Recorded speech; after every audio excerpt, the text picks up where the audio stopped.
히브리서 2장 14절에서 16절 말씀입니다. 자녀들은 혈과 육에 속하였음에 그도 또한 같은 모양으로 혈과 육을 함께 지니심은 죽음을 통하여 죽음의 세력을 잡은 자 곧 마귀를 멸하시며 또 죽기를 무서워함으로 한평생 내어 종노릇하는 모든 자를 모아주려 하시니 이는 확실히 천사들을 붙들어 주려 하심이 아니요 오직 아브라함의 자손을 붙들어 주려 하심이라. 아멘. 자, 오늘 히브리서 2장에 보면 9절부터 예수 그리스도가 얼마나 뭐랄까요? 예수 그리스도가 우리 이 죄인들, 우리 사람을 형제라 부르셔서 정말 우리에게 얼마나 고귀한 칭호를 갖게 하셨는가.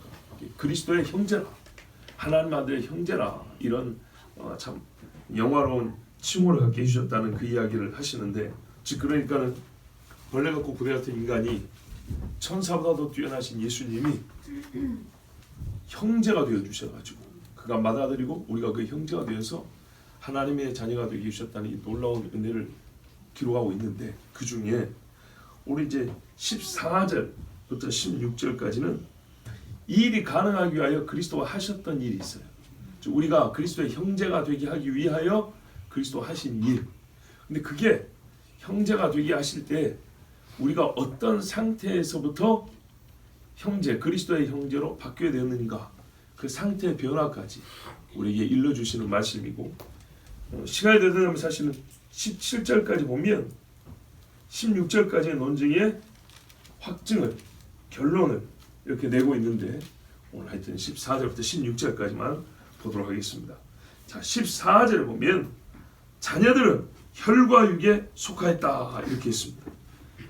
자녀가 혈과 육에 속하여 있기 때문에입니다.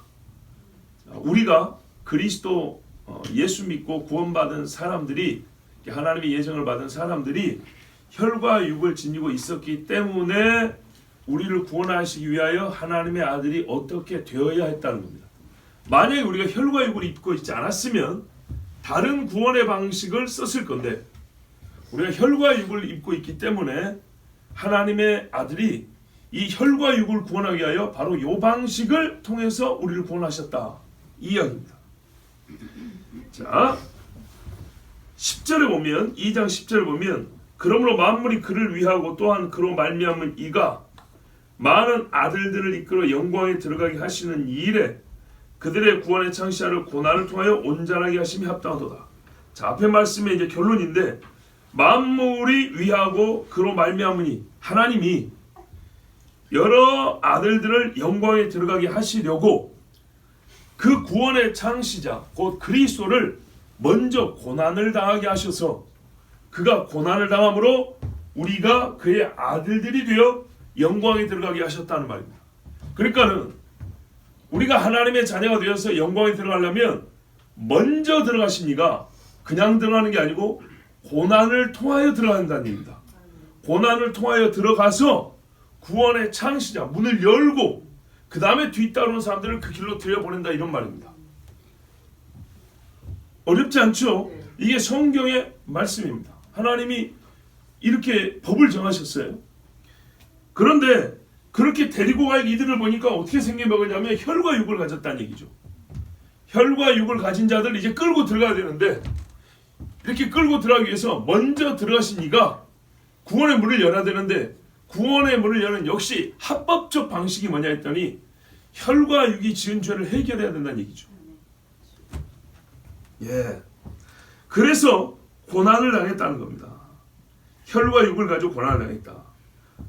14절을 보세요. 죽음을 통하여 이렇게 돼 있어요. 죽음을 통하여. 아까 10절에 구원의 창시자가 고난을 통하여 그랬는데 14절에 죽음을 통하여 했으니까 이 고난이란 게 죽음이구나. 죽어야 된다는 거예요. 야, 여러분, 세상에 이런 희한한 고난이 없어요. 이런 유의 고난이 없어요. 비교할 만한 고난이 없어요. 그러니까 하나님이 구원자를 보냈는데 구원할 대상들을 위하여 먼저 죽어야 한다.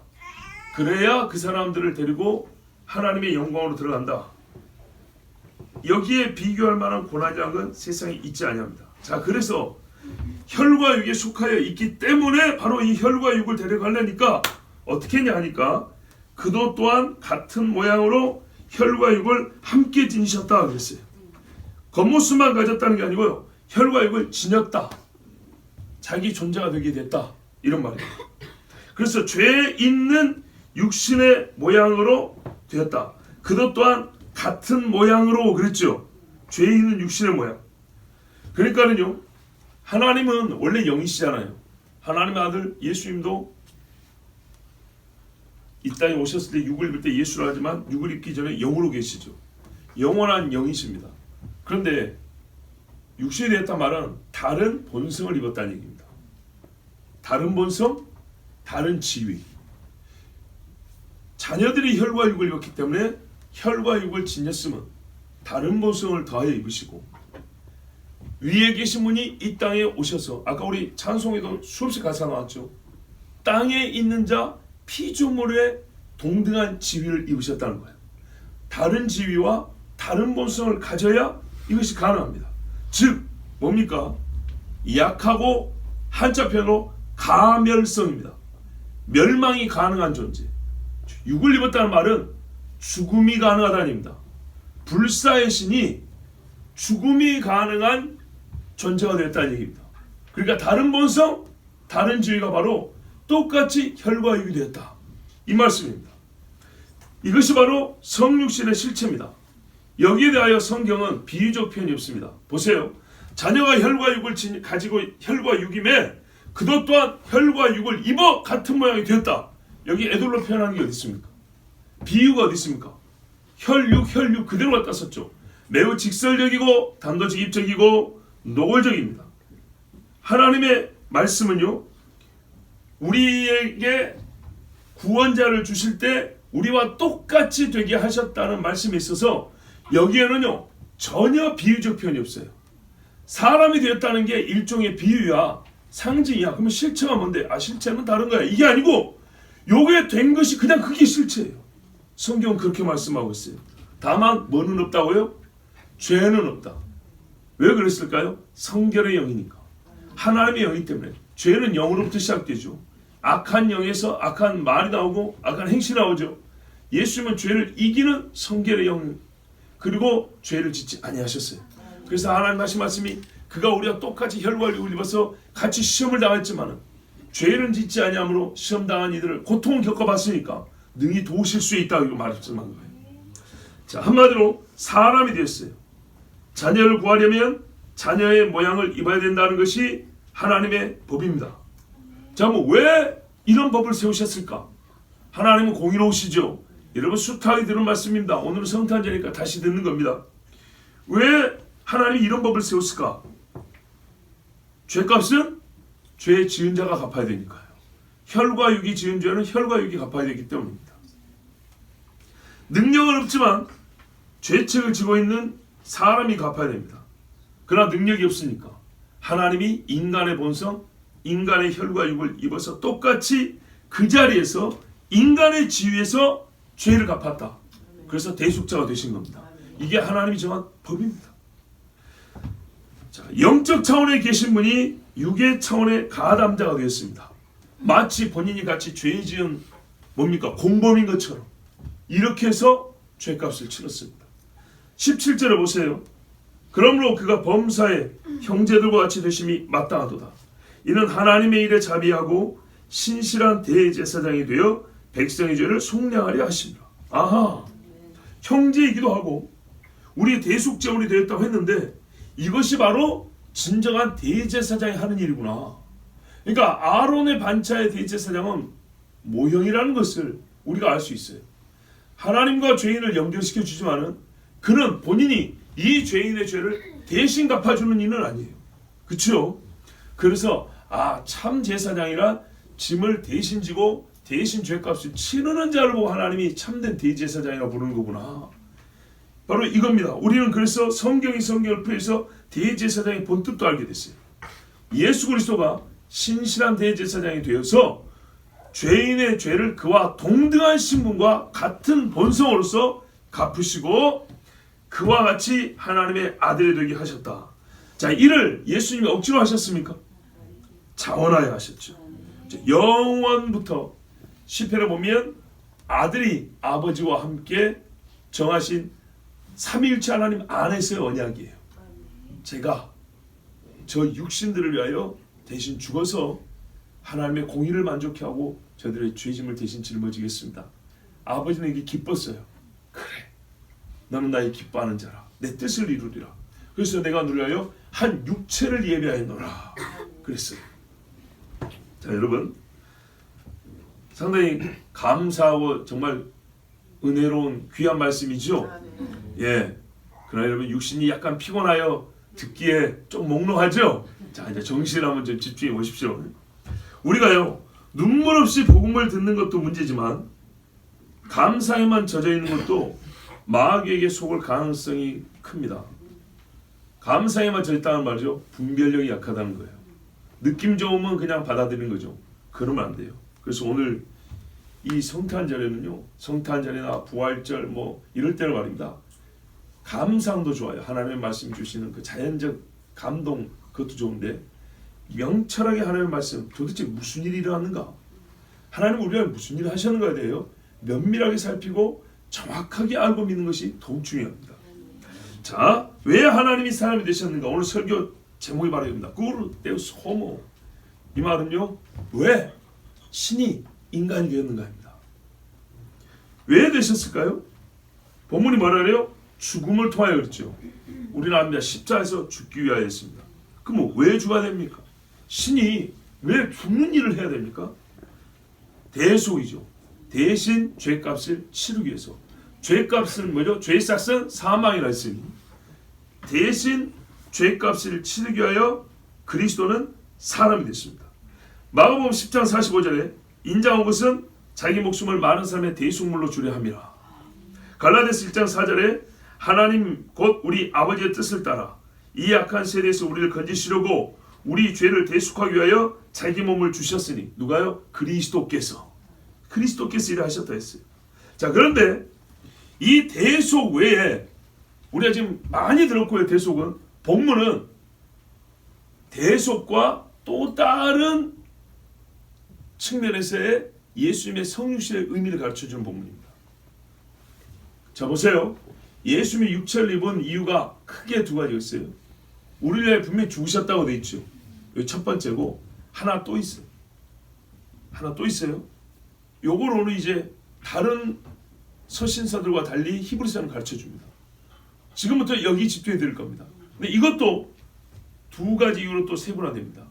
자, 대속은 우리가 지금 몇 분 동안 들었고 이전에도 많이 들었고 오늘 이 본문에서는 대속과 더불어서 또 하나의 중요한 성육신의 이유, 이거를 크게 세분해서 두 가지로 들을 겁니다.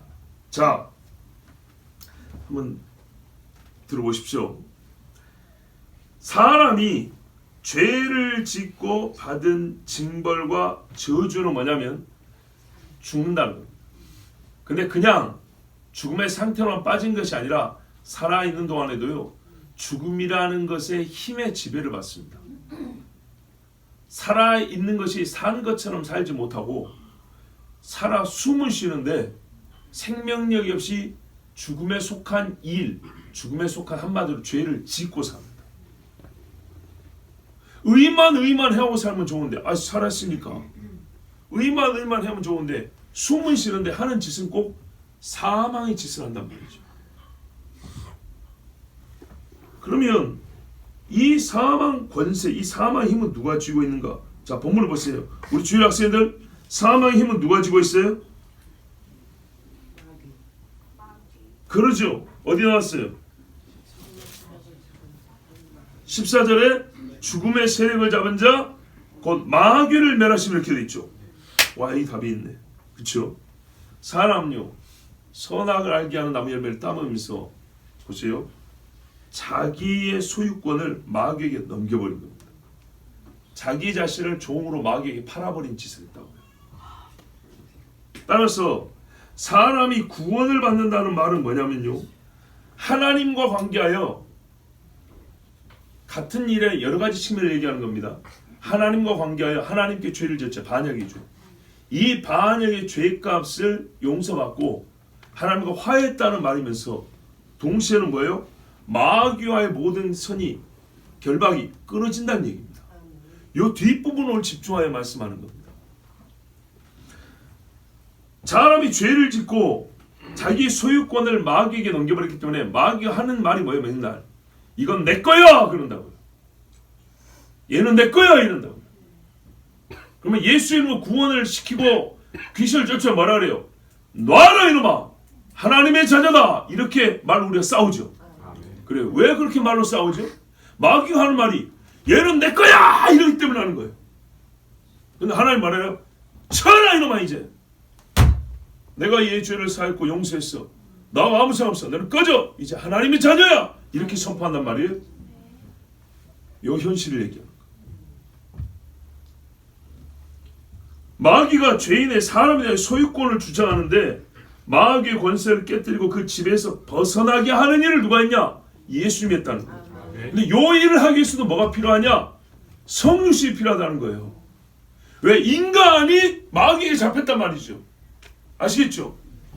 인간의 자리에서 마귀에게 설 때 이 자리에서 마귀에게 벗어나는 일이 있어야 되는데 그건 뭐 때문에 안 돼요? 죄 때문에 안 되는 거예요.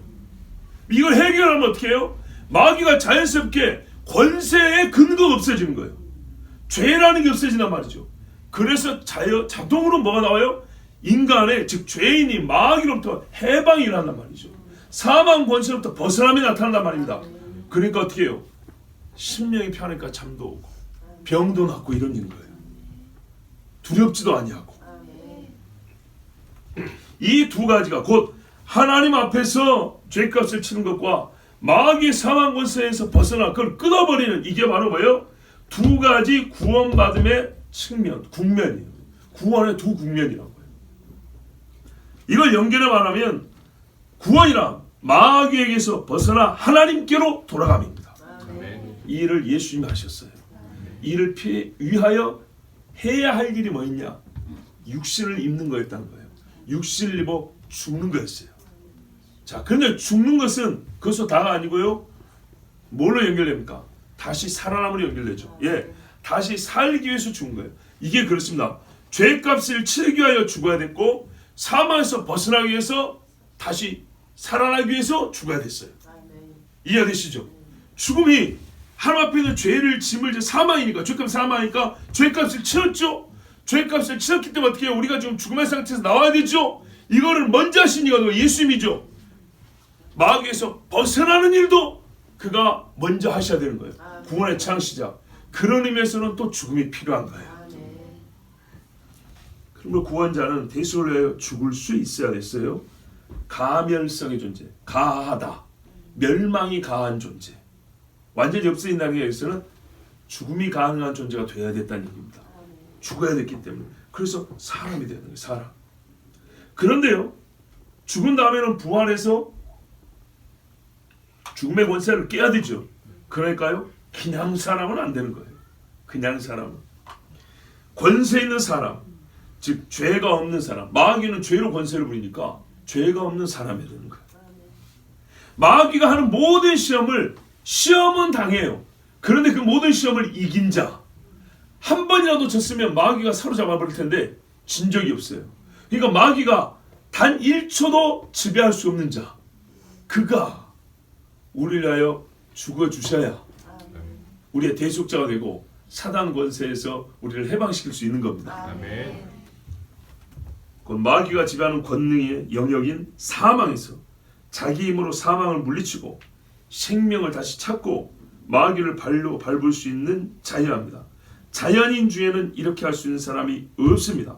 그러나 또한 사람이어야 하는데, 그렇다면 사람이면서 하나님의 권능을 행사하는 자여야 하므로 오직 하늘에서 오신 하나님의 아들밖에 없습니다. 이렇게 성육신의 이유에 대해서 우리가 고찰할 때 창세기 3장 15절에 소위 원복음을 다시 한번 떠올립니다. 원복음에 보면 뭐라 했습니까? 싸움의 대진표가 나와 있고 결과가 나와 있습니다. 싸움의 대진표가 어떻게 되냐면 첫 번째, 너로 여자와 원수가 되게 하고, 여자와 사단, 마귀가 원수가 되고. 그래서 작년인가 한번 설명했죠. 여자는 뱀을 미워한다고, 뱀 겁나 싫어한다고. 자, 두 번째 대진표, 네 후손, 마귀의 후손도 여자의 후손과 원수가 되게 하리. 그렇죠? 이렇게 대진표예요. 그럼 싸움은 어떻게 돼요? 너하고 여자하고, 그러니까 뱀하고 여자하고 승패가 되고, 여자의 후손과 뱀의 후손이 승패가 나야 되겠죠. 근데 싸움의 결과는 뭐냐면 여자의 후손과 뱀과의 승패입니다. 뭐라 그래요? 여자의 후손은 네 머리를 상해할 것이고 너는 그의 발꿈치를 상해할 것이니라. 분명히 말했어요. 너로 여자와 원수가 되게 하고 네 후손과 여자의 후손이 원수가 되게 한다 그러는데, 싸움의 결과는 여자의 후손과 네가 붙어가지고 네는 머리가 깨지고 여자의 후손은 네가 악 물어가지고 발뒤꿈치가 좀 상한다고 돼 있어요. 뭐 어려운 거 아니죠. 이게 도표로 보내주면 쉬운데 뭐 제 손도 충분히 이해가 되시죠. 자, 여기에 보면요, 이 첫 번째 원복음에서 결론이 어떻게 나옵니까? 여자의 후손이 사단, 뱀을 밟는다잖아요. 그럼 결과는 어떻게 나온단 말이에요? 뱀에게서부터 자유를 얻는다는 거죠. 그래서 죽음을 통하여 죽음의 세력을 잡은 자고 마귀를 멸하시며, 여자가 죽어가지고 죽음의 세력을 잡은 자 마귀를 멸하지 않았어요. 여자의 후손이 죽음을 통하여 마귀를 멸했죠.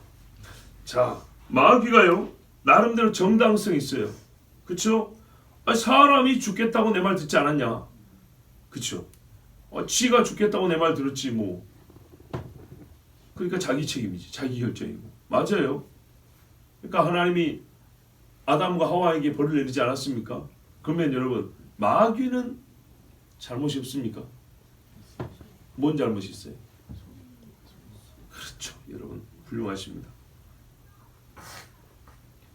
여기서 마귀가 아담과 하와에게 오기 전부터 하나님께 범죄한 천사들 아닙니까? 이러면 곤란합니다. 그 이야기 하려는 게 아니고 인간에 대하고 갖고 있는 권세를 얘기하는 거잖아요. 지금 인간을 타락시킨 데 대하여 책임이 없냐 이 이야기인데요. 큰 죄를 저질렀죠. 하나님 앞에 반역한 거 외에 거짓말을 했다고요. 그래서 뭐라 그래요? 마귀는 거짓의 아비라 이렇게 말하죠. 그죠? 사람에게 거짓말해서 죄를 짓게 만들었어요. 그 죄가 더해진 거예요, 마귀도. 아시겠죠? 마귀는요, 하나님 앞에서 피조물을 속임으로써, 즉 사람을 속임으로써 하나님 앞에 한 번의 죄를 더 지었는데 모든 하나님의 공의, 그러니까는 마귀가 하나님의 영광을 가로채려고 한 죄가 있고, 그 다음에 하나님의 이 사람 관계에서 하나님의 진리와 공의를 부정하게 하는 그 죄를 지었어요.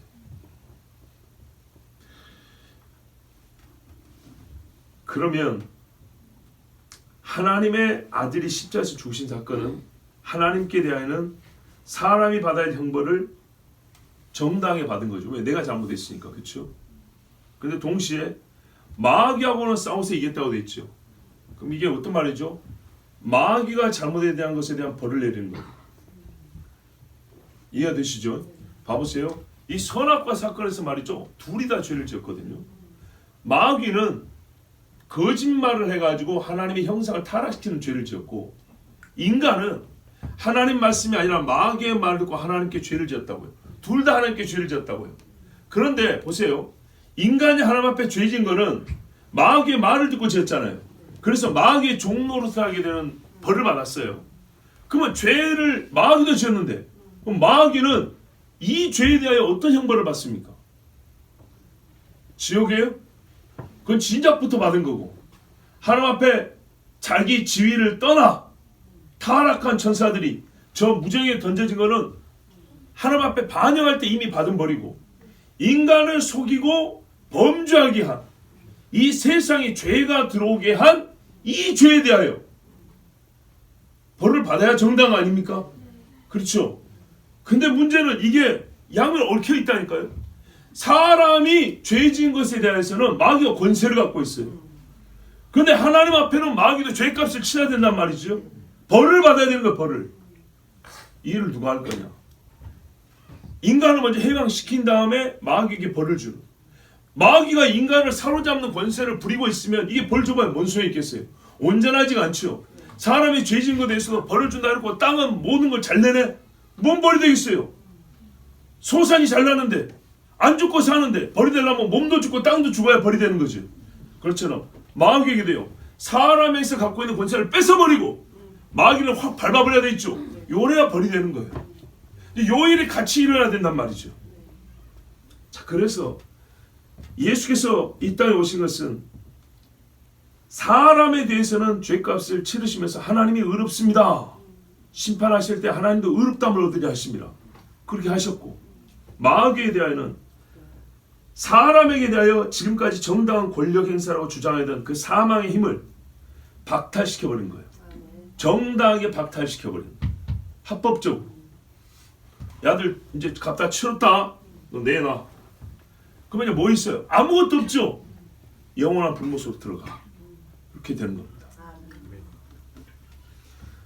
더 이상 하나님의 자녀들에 대하여 죽음의 세력을 행사하지 못하게 마귀를 멸하시기 위하여, 그런 의미에서 마귀가 아무런 힘을 가지지 못하게 하고, 그 사망이라는 것이 마치 그가 지위, 영광이라 되는 것처럼 갖고 있는데 그것에 대하여 손을 떼게 만들어버리는 일을 하시려고 예수님이 오셨어요. 그래서 둘째 사마에 보면요, 모든 것이 불못에 같이 들어가 버립니다. 같이 사단과 사단의 졸개들과 죄인들까지 싹 같이 들어간다. 같이 취급을 받습니다.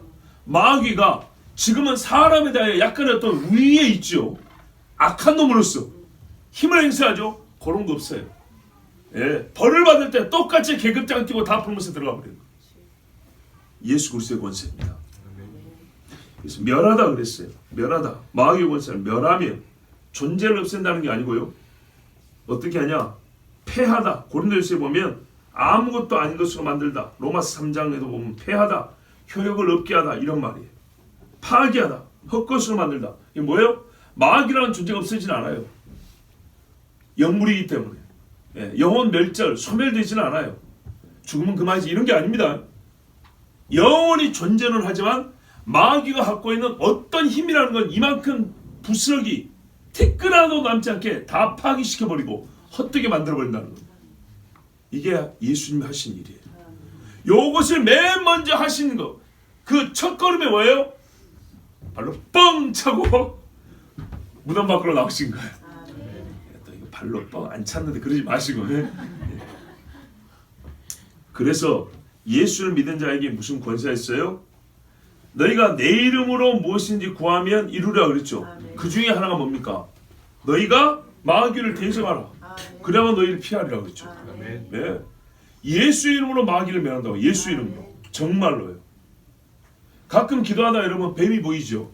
그러면 미루지 마시고 그 자리에서 예수 이름을 선포를 하세요. 정말입니다. 뱀도 다양합니다. 새까만 것들, 빨간 것들, 어떤 건데 흰 뱀도 있어요. 실제로 백사라고 있습니다. 아세요? 제가 어릴 때 8살 때 염소 치면서 본 기억이 있는데 하얀 뱀이 있어요. 까만 흙구렁이도 약이 된다고 하얀 백사도 비싸게 팔리는 뱀입니다. 그런데 그건 이제 뭐 시장의 이야기고, 영적으로 말이죠. 뱀도 여러 가지 색깔로 들어옵니다. 크게 강하게 휘감는 데 있고요. 이게 들어온 건지 안 들어온지 알 수 없는 요만한 실뱀으로 들어있고 있습니다.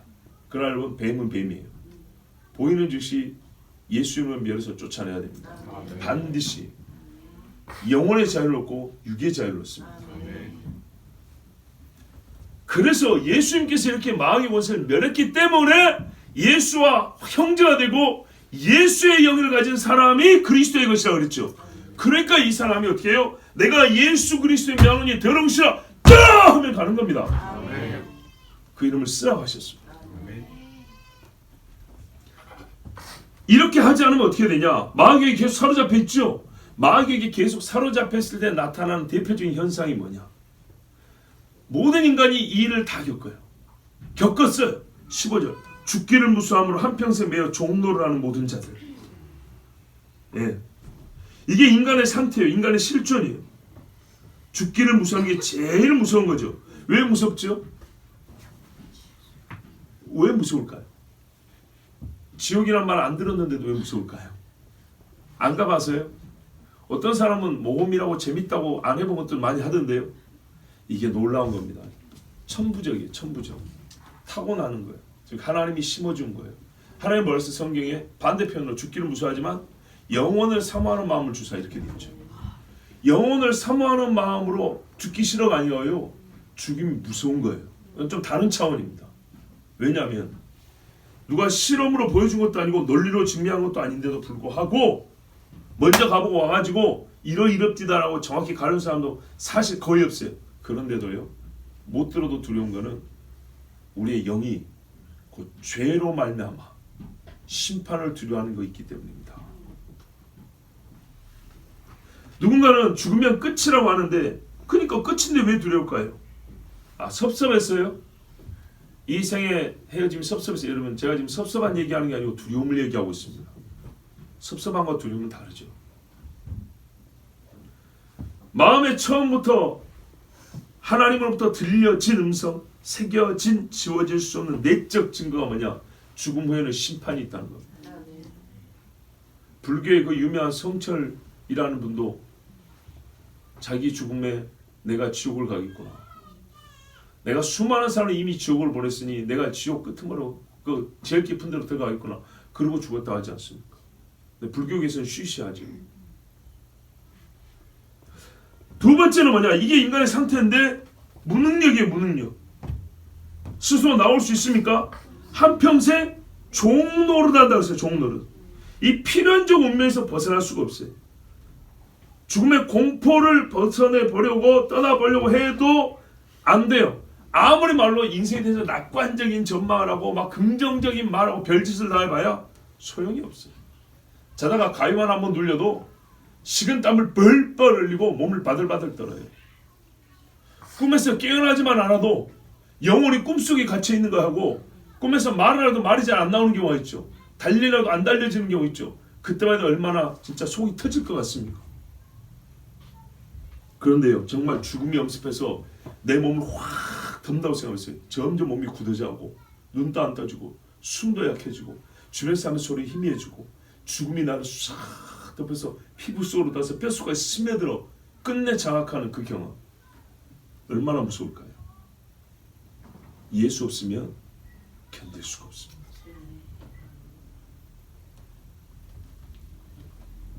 초면을 걸고 마약을 퍼먹고 술을 마시고 별짓을 다해서 죽음을 이겨보려 해도 안 되는 겁니다. 부적을 천장 붙여보세요. 귀신만 천놈 들어옵니다. 마귀는요, 아담과 하와를 속였던 것처럼 각종 우상과 사람의 이론과 소위 과학발전, 의학발전으로 안 죽을 것처럼 죽음의 공포에서 이겨내고 벗어나게 해줄 것처럼 별짓을 다 하지만은 여러분 거짓말입니다. 마귀는 본래 거짓사비 아닙니까? 100세 시대라고요?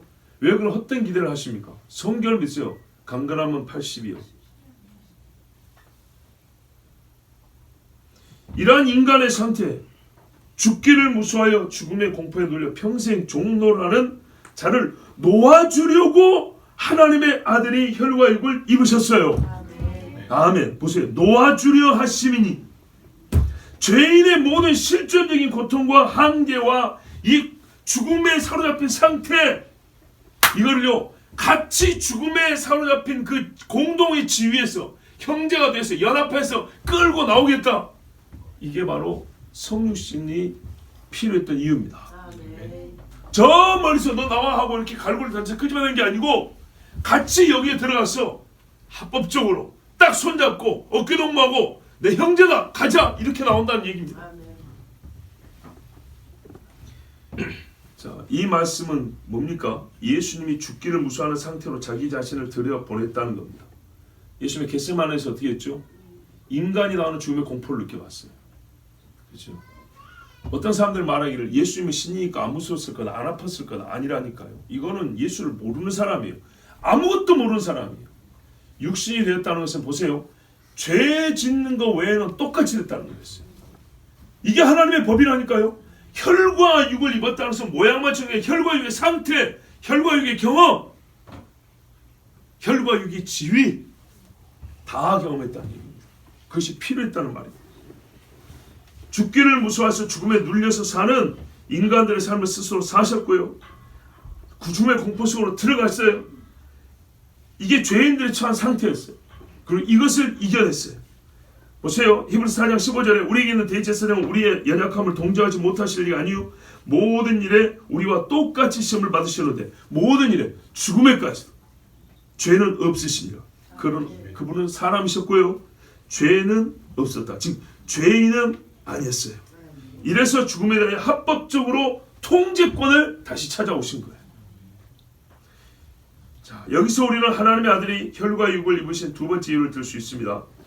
마귀와 마귀의 권세에 관해 아까 제가 두 개로 갈라진다 했죠. 세 번이면 이 두 번째 거 이제 마지막. 첫 번째 뭐예요? 마귀를 멸하시려고, 두 번째는 놓아주려 하심이다 했죠. 놓아주려. 자녀를 구하고 해방시키고 놓아주려 하려고. 놓아주다 하고 멸하시다는요 같은 시대입니다. 즉 동시적 사건이라는 거예요. 예수님이 죽고 부활할 때 마귀를 멸함과 동시에 우리가 자유를 얻었다는 얘기입니다. 그러니까요 예수를 믿음과 동시에 마귀에게 자유를 얻은 거예요. 노임을 받은 거예요.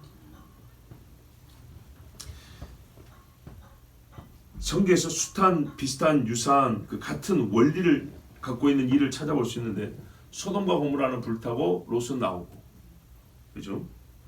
모세는 바로를 꺾고 이스라엘은 살리고, 동시적이죠. 다윗은 골리앗을 쳐 죽이고 이스라엘은 승리하고, 그리스도께서 원수 마귀를 멸하시고 하나님의 택한 자녀들을 종노릇하면서 해방하시고. 그래서 고린도서 3장 17절에 주는 영이시니 주의 영이 계신 곳에는 자유가 있느니라 그랬어요. 주의 영이 있기 시작하면 자유가 있어요. 요한복음 8장 36절에 그러므로 아들이 너희를 자유롭게 하면 너희가 참으로 자유로우리라 그랬어요. 이 자유를 가끔 죄 짓는 자유로 쓰는 인간들이 있는데 이거는 자유를 모르는 사람입니다. 육체의 교회를 삼지 말라 그랬어요. 아니 기껏 이 사망의 종로한테 이 죄를 끌어냈더니 다시 죄 짓는데 이 자유 쓰면 되겠습니까? 아니죠. 그래서 히브리인의 종의 자유가 보여준 바 7년 지나서 네 마음대로 가라 했더니 아닙니다. 나는 이 자유를 다시 주인의 종되는 대로 선택하겠습니다. 그 길을 쓰겠습니다. 귀에 뚫었다 했어요. 이제 완전히 주인의 소유인 거예요.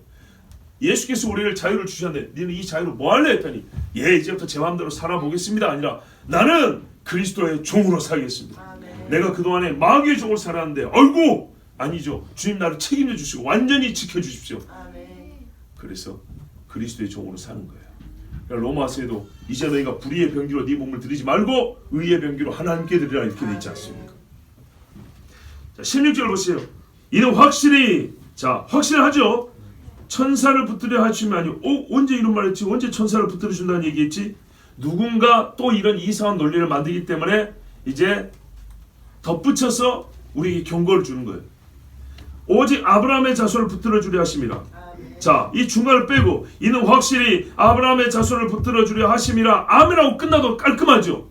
근데 중간에 천사를 붙들어 주려 하심이 아니요. 괜히 부스럼 만드는 것 같아요. 고민거리 하나 만드는 것 같아요. 우리 처음부터 이런 생각 안 했는데. 그런데요, 똑똑한 사람이 이런 생각합니다. 실제로 해요. 그래서 하나님은 바울에게 영감을 주사 이 말을 이 안에 넣게 하셨어요. 예수님이 혈과 육을 입으신 이유는 바로 혈과 육을 가진 자녀들을 구원하심이죠. 그렇죠? 여러분 천사도 피조물이에요. 천사도 죄 지었어요. 그렇죠? 그러면 천사도 구원해 주면 좋지 않겠어요? 근데 하나님의 정한 뜻이 뭐냐? 천사를 구원할 계획은 세우지 않았다입니다. 타락한 천사 구원할 뜻이 없다. 이게 하나님 결정입니다. 그 결정에 따라 천사를 구원할 방식과 길도 만들지 않으셨어요. 천사는 혈과 육이 없기 때문 아닙니까? 천사는 영혼이니까 어떤 영적 다른 메커니즘 이게 영적 다른 어떤 방식으로 하면 되지 않겠어요? 그런데 그것 자체를 하나님이 정하지 않으셨어요. 그러니까 우리가요 놀라워하면서 감사해야 돼요. 왜 천사는 구할 생각을 안 하셨지? 그런 나의 주관이 아니요, 내 주관이 아니요, 하나님의 결정이에요. 그냥 받아들이고 나를 구원하실 방식을 하나님이 만드셨다는 것에 우리는 감사하면 되는 거예요. 여러분 논리적으로 근데 한번 생각해 보면 말이에요. 천사는 영적 존재라 죽을 수가 없어요. 그죠? 그래서 죄의 삭신 사망을 치를 수가 없어요.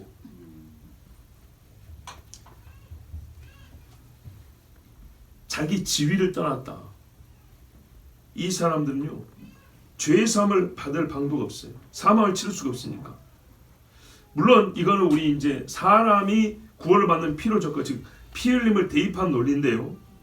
어쨌든 우리는 천사가 구원을 받는다, 타락한 천사가 구원을 받는다, 이런 이상한 소리를 절대 들으면 안 됩니다. 실제로 제가 신학교 다닐 때 그 이야기를 직접 가르치지 않았지만 그거를 가르친 사람한테 배워와가지고 그 비슷한 유의 강의 내지는 그 책을 소개해주고 한 교수님이 있었어요. 그래서 제가 읽어봤죠. 다. 이른바 독일의 윌겐 몰트만이라고, 지금도 살아있어요. 한 90 넘었을 텐데, 이 사람이 2차 대전 참전 용사예요. 독일군. 근데 전쟁터에서 정말 못 볼 걸 많이 봤잖아요. 그래서 전쟁 끝나고 물어본 거예요. 인류의 지성은 최고로 올라가고 있는데 사람이 하는 짓은 짐승만도 못하고 진짜 지옥을 보는 것 같았어요. 그래서 이렇게 질문했어요. 정말 우리에게 희망이 없는가? 희망이 없다면 되겠습니까? 아니죠. 뭘로 우리가 희망을 얻을 것이냐? 그래서 이 사람은요, 예수 그리스도 안에 우리의 희망이 있다고 했어요. 말은 좋죠. 그래서 이름하여 이 사람이 주창한 게 뭐냐면 희망의 신앙이에요. 희망의 신앙. 1960년대 독일에서는 희망의 신앙. 미국에서는 하나님이 죽었다고 사신신학이 나왔어요. 근데 독일에서는 희한하게 희망의 신학을 나왔어요. 근데 희망의 신학이 오바를 거예요. 어떻게 희망의 신학을 오바했냐? 타락한 천사, 즉 사탄도 구원받는다. 여기까지 희망이 뻗쳐 올라간 거예요. 이게 옛날에 초대교회 후에 이레니우스의 총괄갱신론이라는 이론이 있어요. 총괄갱신. 만물을 새롭게 한다 그랬죠. 요한계시록 오면. 거기 만물에 빠진 게 뭐가 있겠노? 사탄도 들어가지. 이렇게 나온 거예요. 이레니우스가 꼭 그렇게 말했다는 게 보다는 그런 데서 차가 나요. 후배들은 하나를 덧붙이고 하나를 삐딱하게 바꾼단 말입니다. 요래서 어떻게 해요? 마귀도 구원을 받고, 마귀가 구원받으면 어떻게 해요? 지옥이 있으면 되겠습니까? 없죠. 아니 마귀도 구원받는데 예수님이 피 흘려 죽은 사람들은요, 한 사람이라도 구원 못 받는 자 있으면 되겠어요? 다 구원받아야 되겠죠? 그런 논리가 나오는 거예요. 이걸 희망이라고 말해요. 결국에는 얼마나 위험합니까? 분명히 하나님 뭐라 했어요? 붙들어 주는데 누구를 붙들어 준다고요? 아브라함의 자손이라고 그랬죠. 잘 보십시오. 16절 후반부에 보세요. 오직 아브라함의 자손을 붙들어 주려 하심이라 그랬어요. 아멘. 이 아브라함을 붙들어 준다는 건 뭐예요? 붙드신다. 바울도 오직 내가 그리스도 예수께 잡히받은 그것을 잡으려 쫓아오노라. 하나님이 바울을 어떻게 붙드신지 아시죠? 베드로를 어떻게 붙드는지 아시죠? 그렇게 붙들어준다. 근데 그걸 아무나 붙들어주냐? 아니요. 아브라함의 자손만 붙들어준다 했어요. 그럼 유대인만 붙들어준다는 얘기인가요? 아니죠. 그 말은 아니죠. 우리가 성경에 보면 말입니다. 갈라디아서 3장 16절에 이 약속들은 아브라함과 그 자손에게 말씀하신 것인데 여럿을 가리켜 그 자손들이라 하지 아니하시고 오직 한 사람을 가리켜 네 자손이라 하셨으니 곧 그리스도라. 자, 갈라디아서 3장 16절의 말씀은 아브라함의 자손 한 사람 그리스도 이렇게 말했죠. 그런데 뭐라냐면 이 그리스도를 믿는 자에게는 저를 보세요. 아브라함의 유업을 받는다 했어요. 유업은 뭐예요? 유산이죠. 유산은 물려주는 자가 죽었을 때 효력을 나타내는 거예요. 그렇죠? 죽었을 때 이게 놀랍습니다. 봐보십시오. 아브라함의 죽음으로 말미암아 아브라함의 재산이 이삭에게 내려온단 말이에요. 이삭이 죽음으로 말미암아 야곱에게 내려오고, 그런데 어떻게 돼 있냐? 논리가 이렇게 돼 있어요. 누구든지 그리스도 예수를 믿으면 아브라함의 자손이 되어 아브라함의 유업을 받는다 이렇게 돼 있어요. 그리스도 예수의 것이 되면. 근데 3장 11절에는 그리스도가 아브라함의 자손이 되어 있고, 갈라디아서 3장 29절에는 그리스도를 믿는 자가 아브라함의 자손이 된다 그랬어요. 그래서 약속대로 유업을 잇는다 이렇게 돼 있어요. 그러니까 어떻게 됩니까? 예수님은 아브라함의 자손으로 오셨어요. 하나님이 약속한 언약의 자손으로, 언약의 씨로 오셨어요. 그런데 그 씨를 믿는 자는 어떻게 해요? 형제니까 같이 아브라함의 자손이 돼가지고 하나님이 아브라함에게 약속한 그 유업을 받는다고 말입니다. 근데 유업은 죽어야 되죠. 그래서 아브라함도 죽고 예수님도 죽고 그 죽음으로 말미암아 믿는 자 우리가 그 유업을 받았다 이 말입니다. 아멘. 예. 오늘 이 16절 말씀을 다른 번역에 보면 어떻게 했냐면 진실로 그분께서 자기 위에 천사들의 본성을 취하지 아니하시고 자기 위에 아브라함의 씨를 취하셨도다. 그러니까 훨씬 더 정확하죠. 갈라디아서 말씀대로 아브라함의 씨로서 자기 위에 취하셨다는 거예요. 그러니까는 자기 존재를 아브라함의 씨가 되게 했다는 거예요. 아브라함의 씨로 오셔서 우리를 위하여 죽으셨으니 그를 믿는 자는 형제가 되었기 때문에 다 같이 아브라함의 씨, 우리 번역으로는 아브라함의 자손이 되겠다는 얘기예요. 이러니 감히 어떻게 더러운 마귀가 이 아브라함의 자손을 넘볼 수 있으며 아브라함의 자손으로 합당하게 합법적으로 유업을 받는 우리의 이 귀한 유업을 뺏어갈 수가 있겠습니까? 뺏어갈 수가 없죠. 여기서 우리가 이제 칼빈이 주장한 유기교리의 성경적 근거를 좀 찾습니다. 오늘 로마서 설교할 때 여러 번 말씀드렸는데 조금 아니죠. 우리가 많이 들었으니까 뭐 여러분 부담이나 아니면 뭐 깊게 제가 논증할 필요가 없어요. 여기 보면 뭐라 했어요? 아브라함의 자손이라고 되어 있어요. 아브라함의 자손. 그죠? 확실한 한 가지는 뭐냐면 어떤 사람 그리스도의 것이 되지 않는 자, 그리스도의 것으로 되고 싶어하지 않는 자에게는 어떻게 해요? 하나님이 붙들지 않는다는 거 확실합니다. 아브라함의 자손이 아닌 자는 안 붙들어준다고 했어요. 아브라함의 자손만 하나님이 붙들어줍니다. 그래서 1950년대 아더 핑크 목사님은 이렇게 말했어요. 히브리서 2장 16절은 잘 보세요. 하나님 은혜에 한가할 수 없는 효력, 저항이 안 돼요. 이게 뭐예요? 마귀를 멸한다는 거예요. 뿐만 아니라 하나님 은혜의 절대적 주권, 하나님이 누구를 택하여 구원하시는가? 아브라함의 자손. 이 두 가지를 우리에게 명백하게 가르쳐주는 말씀입니다. 이렇게 전했습니다. 여러분도 믿으시죠? 그로 되어서 왜 하나님이 사람이 되셨는가? 여기 답이 있습니다. 정답이 여기 있고요. 확실한 대답이 여기 있습니다. 여러분 듣고 믿으십시오. 하나님의 아들이 사람 되신 것은 대속 죽음을 위하여 또한 마귀의 권세를 멸하여 사망의 종로로 간 자들을 녹아주고 또한 영원히 붙들어 주려 하심입니다. 그러므로 여러분 하나님의 이 절대 권능과 큰 주권적 은혜에 감사하십시오. 이 은혜를 날마다 누릴 줄 아는 신자가 되시고 누림으로 하나님을 크게 찬양하시기 바랍니다. 우리 함께 기도하겠습니다. 오늘 우리 성탄절이니 하나님 앞에 성탄을 감사하고 주 예수 그리스도의 성육신을 정말 하나님 감사합니다 하며 또한 하나님을 찬송하며 우리 주 한 번 부르며 기도하겠습니다.